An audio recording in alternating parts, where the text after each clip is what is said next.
Welcome back, everybody, to another episode of the Bears Pod with Parker Hurley. This is your host, Parker Hurley. We have another episode here. It's it's Thursday actually at 6 o'clock Central or 6 o'clock Eastern, 5 o'clock Central. Tune in every Tuesday and Thursday, 6 o'clock Eastern, 5 o'clock Central for Chicago Bears talk. We're a week away from the NFL draft. We'll be talking a week from today. We'll be talking about an hour and a half from the NFL draft is when we finish up this show. So that's going to obviously be exciting. We've got 3 shows to go until the NFL draft. We're obviously talking NFL draft right now. So leave some comments if you guys want to dictate where the chat goes. We're going to be talking about mainly, we're going to go through a full mock draft, 7-round mock draft for the Chicago Bears, talk about what they should do at number 9, talk about why some options make a lot more sense than others, and potentially talk about if the Chicago Bears trade back, what would be who would be some of the best teams for them. So hit subscribe, hit like, leave some comments because you guys dictate the chat. And if you're listening not live, if you're listening back after the show, leave some comments. We'll talk about what you commented on the very next show. So and we're going to go straight into it with some NFL draft talk and talk about, I just had my mock draft released today. We got I Am Skokes here. What's up, man? If you want to talk anything you want to talk about, and like I said, leave some comments. Everybody leave some comments. But right now we're going to go through my mock draft and talk about something we've talked about for a while here, starting with what the Chicago Bears are going to do with number 9. Check out my mock draft at beargoggleson.com. With the number 9 overall pick, I gave the Chicago Bears Paris Johnson Jr. It's no surprise. It's been something we've talked about forever. It was even when I entertained the idea of I did a mock draft with Jalen Carter. The thought was, well, it's still, is Jalen Carter really going to fall? And I think the big thing that you take away from the Chicago Bears is that there's probably 3 really strong or solid paths to what this team is going to do. And it is, if Jalen Carter falls, then you really have to entertain that idea. Or if there's a quarterback there, are you trading down? And we're going to talk at the end of the show about some trade down teams. Those seem like 2 viable options. And the third option really does seem like, do you sit there and you say, we're taking the best left tackle? We don't plan to pick in the top 10 very often. There's only so many times we can acquire a star caliber left tackle. Paris Johnson Jr. fits all of the boxes in terms of what they're looking for from athletic measurables, physical measurables, pass protection. And everybody talks about the thing with Peter Skoronski and says, well, Peter Skoronski doesn't have the length that Paris Johnson has, but the Bears had 2, of their main qualifiers. They were looking for pass protection, length, and foot quickness. And could you argue that Peter Skoronski has better pass protection in college and potentially better foot quickness than Paris Johnson? We're going to see about that, but the one thing that I would say is that Paris Johnson doesn't have pass protection that like disqualifies him, or that like you don't see good starting tackles with his pass protection ability. Is Peter Skoronski slightly better? Yes. But is it to a point where you don't see a person with his pass protection ability make it? No. Peter Skoronski's length, you don't see NFL tackles in the way Brandon Thorne, I forget what show, he's a really great NFL offensive line person. He talked about that, could Skoronski be there a tackle? Yeah, and he could be fine, but he's limited to, he's going to just be good or just be fine at tackle, whereas he could be elite at guard. And why wouldn't you want an elite guard? But if you're the Chicago Bears, you're really looking for that left tackle who would be a pretty good player. So we're talking about Paris Johnson, but Skokes here is saying the more mock drafts he does, the more he sees himself taking a day 3 wide receiver. Going to be really interesting, and we're going to get to it on my mock draft. He may be surprised with whether or not I go with one, but it does lead us into the next topic, really. And it is interesting that they signed Dante Pettis, and I know people, Dante Pettis, not a huge thing, but we know the coaching staff likes Dante Pettis probably more than more than the fans do anyways. And Dante Pettis returns punts. And look at this roster and tell me who else on this roster at this current point is returning punts. Nobody. So, and this is where we're going to get into with, I still, to this day, would be shocked if they took Jackson Smith-Njigba 9th overall. Maybe if they trade back, and this is where, like you said, maybe there's a better shot on day 3. Maybe they trade back, But the receiver that they need right now is, somebody who could really be just a fourth receiver and potentially step into that role as of a starter, whether Mooney or Claypool leaves after next season, sure. But right now, you don't, if you're starting somebody, then you're really just admitting Claypool's a dud of a trade and you're not going to use him in your offense if you're trading or if you're drafting Smith and Jigba that high. So you're not doing that. The Chicago Bears have been adamant that they're much higher on Claypool than we are or than anybody, is. So I don't see them taking Jackson Smith and Jigba ninth overall. And I do potentially, if they do, the other thing is that if they're going to add a receiver at this point, he has to be able to return punts. Like that is almost a must right now with what they have in their receiver core because there is nobody that can return punts. And if you add a receiver at this point, and you want to push out Dante Pettis, then who's returning punts? You still have nobody in this entire receiver core. Is it going to be DJ Moore? He did it as a rookie, and then he didn't do it much because he was becoming a receiver one, and you typically don't put your star receiver in that situation of returning punts. Foreman doesn't return punts. Herbert doesn't return punts. Bellis Jones was fumbling punts like crazy. St. Brown doesn't return punts. Dante Pettis returns punts, and it makes a lot more sense that they would wait until day 3 and find somebody who can move in and out of the slot and can return punts and potentially would be a fourth or fifth receiver this season and would have the upside of next season he could step into, whether it be Claypool, whether it be Darnell Mooney. That's not a role for Jackson Smith and Jigba ninth overall when you really think about that. So I definitely agree with him that the more you think about it, it can't be that first round receiver, and it could be another guy because they still need Dante Pettis is going to make the roster unless they draft somebody who has punt return ability, and I mean he could even very well be in the 7th round, Demario Douglas from Liberty, Trey Tucker from Cincinnati, Darius Davis from TCU these are all just like I would almost just call them return specialists. It could be as simple as those guys, but I do agree they're not taking Jackson Smith and Jigba ninth overall. We're going back to I heard Daniel Jeremiah say that he thought he still don't throw out Bijan Robinson to the Chicago Bears ninth overall.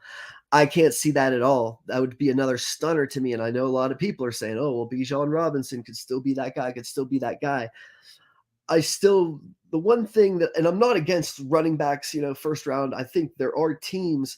I talk about the Buffalo Bills are a team that, they spent like a 3rd round pick on Devin Singletary, a 2nd round pick on Zach Moss, a 3rd round pick on Nyheim Hines, a 3rd round pick on James Cook. By the time you put four 2nd round picks on a bunch of no good running backs, you should have just took one in the 1st round. I agree. And there are teams like the Buffalo Bills who would be in a perfect situation where you plug in that running back, just in a specific situation like that but that roster is a lot more ready than the Chicago Bears. And the Chicago Bears are picking 9th overall for a reason. And the Bills maybe should be taking a running back, a couple years ago or in that 20 range. I understand that, and that's fair. And it's mainly because an average left tackle does more for your roster than the best running back in the NFL. When you really break it down, an average left tackle is just that much more valuable. And when you actually look at NFL salaries, you say Saquon Barkley just signed a franchise tag for $10 million, which means that Saquon Barkley is the best running back in the NFL, or he's one of the 5 best running backs in the NFL. For $10 million, Andre Dillard just signed for $10 million. Andre Dillard is a bust. Like as a 1st round pick, Andre Dillard did absolutely nothing and got $10 million. Saquon Barkley was a top 5 pick. And, maybe he didn't live up to his expectations, but is still viewed as one of the better running backs in the NFL and still got $10 million. It shows you an average left tackle or a below average left tackle like Andre Dillard is still as valuable as Saquon Barkley. So the question is not, is Bijan a better prospect than Paris Johnson? The question is Bijan Robinson tomorrow the best running back in the NFL? And is Paris Johnson a below average starter? And even if that's true, it's still close because Andre Dillard and Saquon Barkley are making the same money. It shows you. And other guys making that money. George Fant, Tyron Smith now at his old age. Joseph Noteboom is making more than Saquon Barkley. So you're looking at these guys and you're saying, these like, what has Joseph Noteboom shown? Like almost nothing, but his value is so important to an NFL team that if you can get an NFL starter at left tackle, it's still so much more than what a running back can bring you. And just if you look at the salaries, and if the Chicago Bears had an offensive line and you said, oh, well, they just need a running back, they're just a running back away, sure, whatever. But you're starting Larry Borum right now at right tackle, or who are you starting at right tackle? We still don't even know.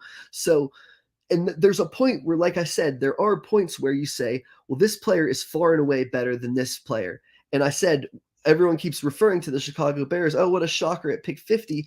But when you're way far back there, the difference between your 20th guy and your 50th guy is a gap. The difference between your 7th guy and your 9th guy is not a gap. And there's no way the difference between Bijan Robinson and Paris Johnson is such a huge gap that it's, like I said, it's not the difference between a below average starter.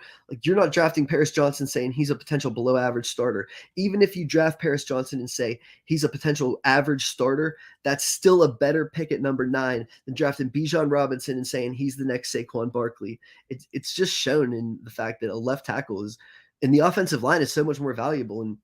And they have Khalil Herbert, Dante Foreman, and Travis Homer, and they've talked about, Ryan Poles has talked about, in Kansas City, they won a Super Bowl with Damian Williams basically leading the way. Or last year, it was Jerick McKinnon and Isaiah Pacheco leading the way. And Ryan Poles comes from Kansas City, and he says, the Chiefs do it that way, and I've known to do it that way.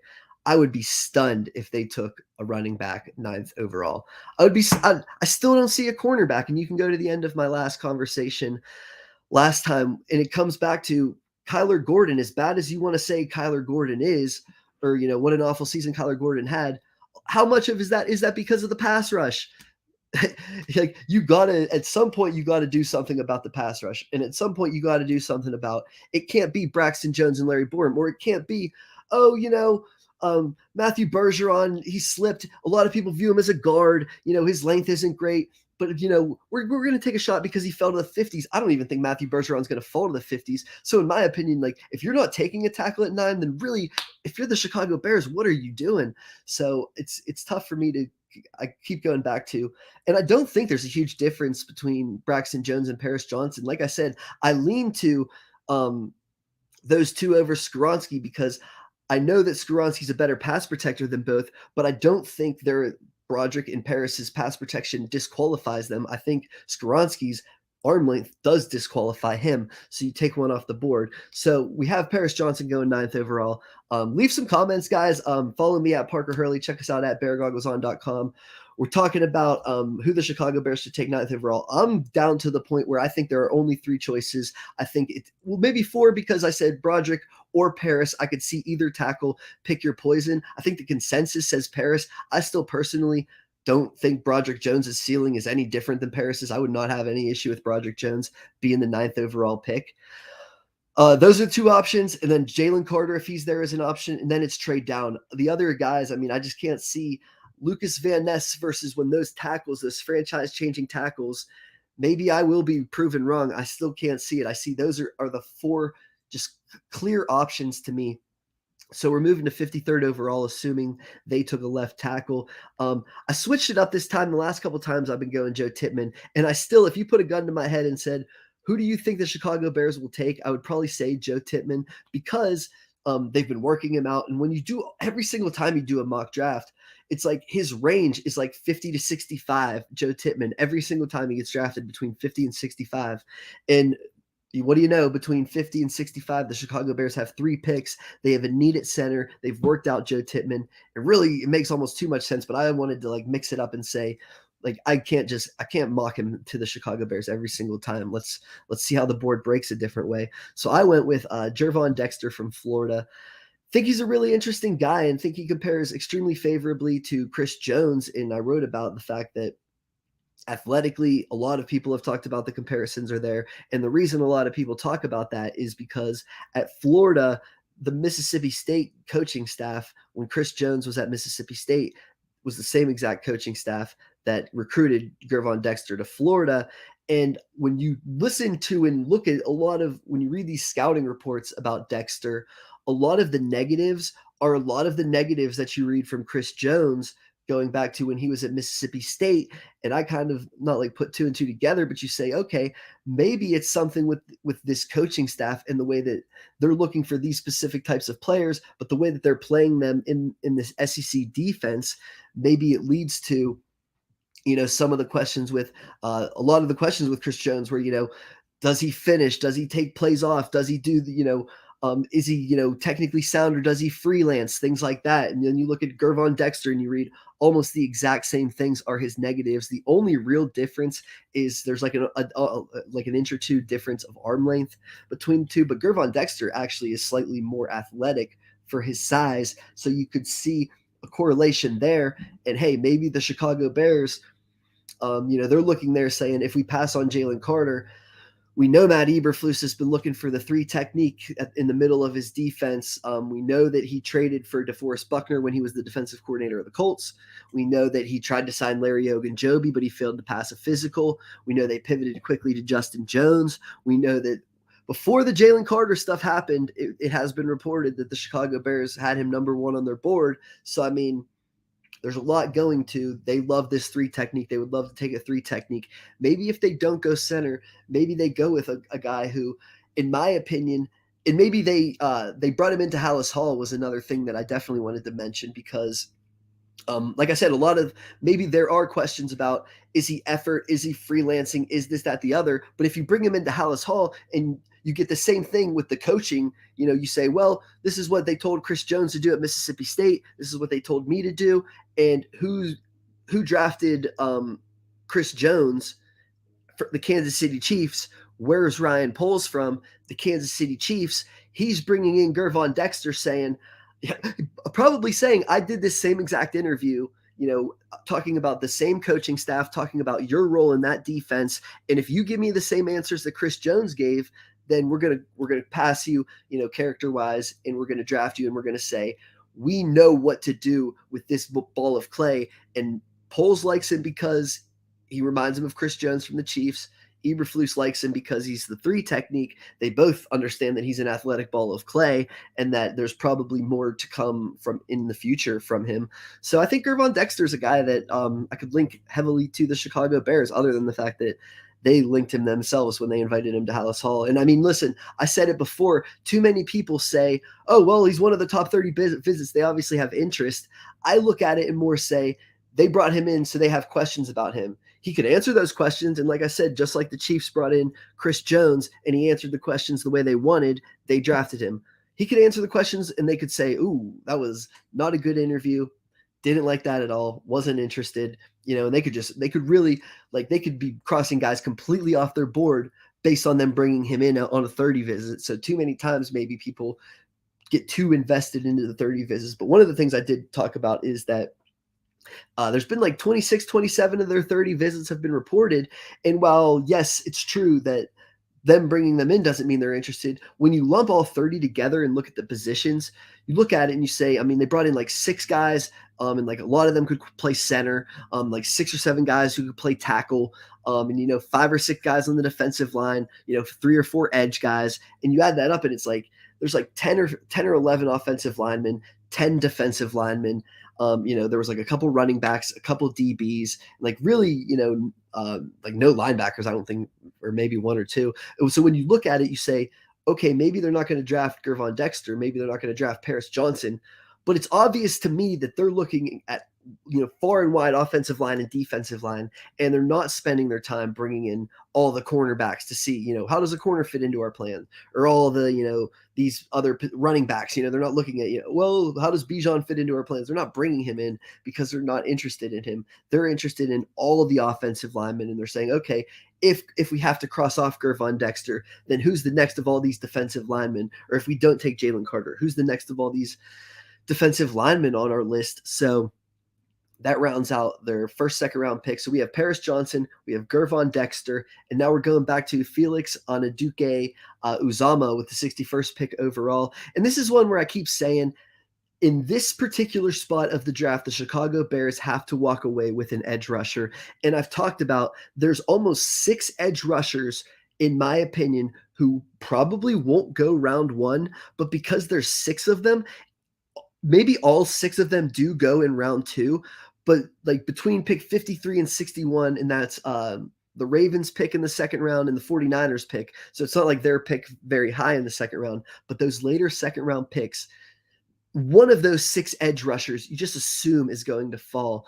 BJ Ojulari from LSU, Will McDonald from Iowa State, Felix Onyeduke-Uzomah from Kansas State, Isaiah Foskey from Notre Dame, Derek Hall from Auburn, and Keon White from Georgia Tech. You just look at those guys and you say, however the board necessary, and Ade from Northwestern, even whether you put him as a 3 technique or edge, but you say, however the board breaks and however these guys go, and it really depends, when does Van Ness go? When does Nolan Smith go? Because that's going to start the run on, like I kind of highlight, these 6 guys are really, in my opinion, the Chicago Bears need to walk away with one of those 6 guys.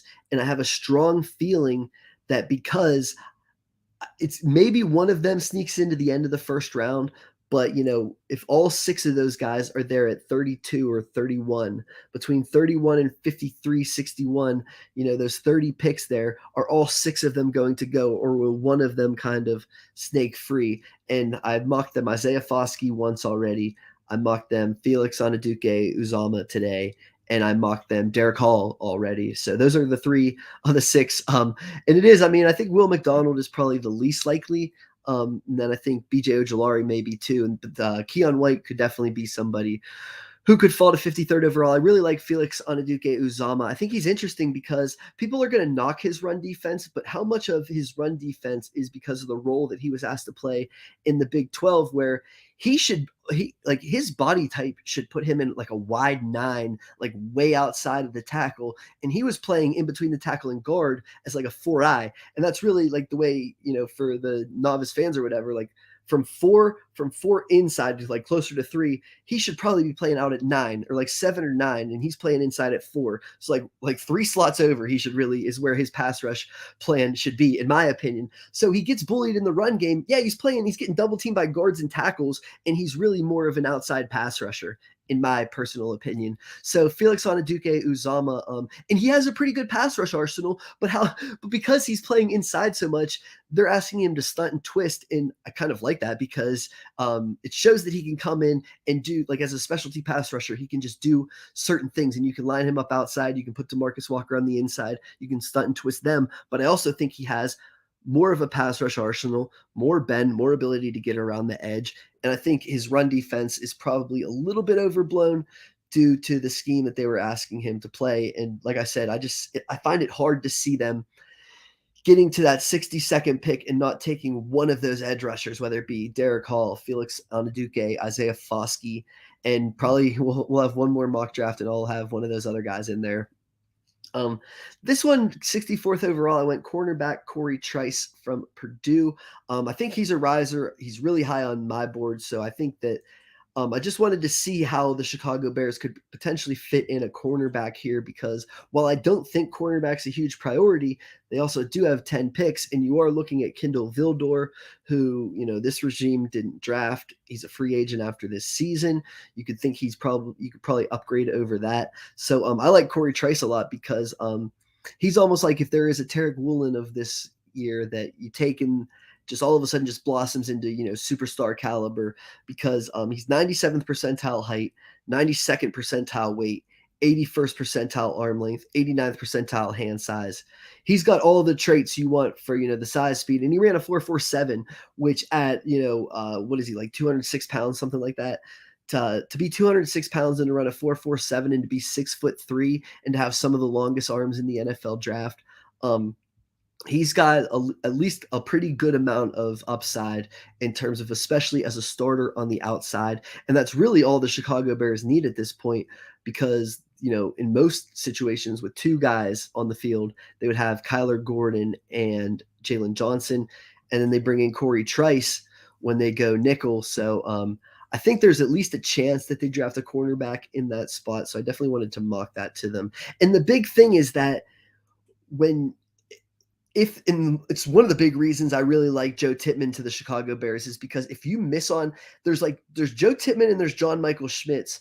And if you miss on those guys, it gets really hard to see, like, how do you fit in a center? Do you take, because if you're taking really like Ricky Stromberg and Whippler, you know, are they really top 60, 70 guys? Are you really feeling good about them at 61st or 63rd overall? And if you don't take Tippmann in that 53rd spot, you really don't get there. So to kind of get going into this, I did take Ricky Stromberg. I think there is a chance that whether it be Whippler from Ohio State or Stromberg to the fourth round, 103rd overall, I don't know if either one is potentially a top 100 player when you break it down.